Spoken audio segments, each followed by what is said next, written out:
আসসালামু আলাইকুম। আমি বিভিন্নভাবে জানতে পারলাম যে আমি কেন মিডিয়াতে অনুপস্থিত।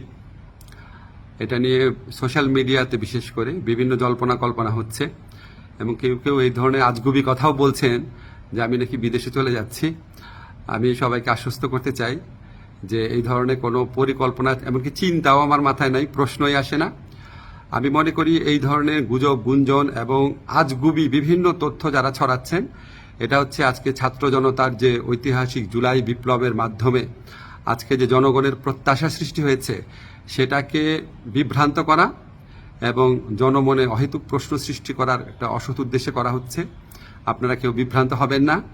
আমি কয়েকদিন আগেও পত্রিকাতে ইন্টারভিউ দিয়েছি, তবে এটা ঠিক আমি একটু মিডিয়াতে কম আসছি কারণ আমার অনেক কাজ এবং আমার কাছে মনে হয়েছে যদি আমার কার্যক্রমে যদি কোনো অগ্রগতি হয় সেটা আমি জানাবো। অহেতুক এখন তো আমি আর টক শোয়ের মানুষ না, এখন আমাকে কাজ করতে হবে, কাজটাতে বেশি কনসেন্ট্রেট করতে হবে।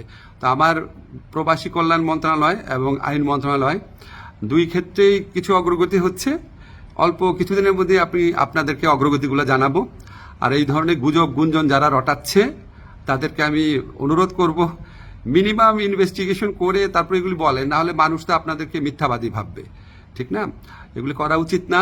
বাংলাদেশকে একটা নতুন বাংলাদেশ গড়ার জন্য, রাষ্ট্র সংস্কার করার জন্য আপনারা বরং পজিটিভলি আমাদেরকে সাজেস্ট করবেন, ভুল হলে বলবেন।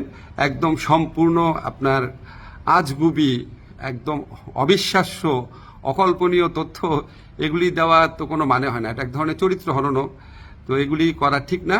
আপনারা আশা করি সকল বিভ্রান্তির অবসান ঘটবে আমার বক্তব্যের মধ্যে দিয়ে।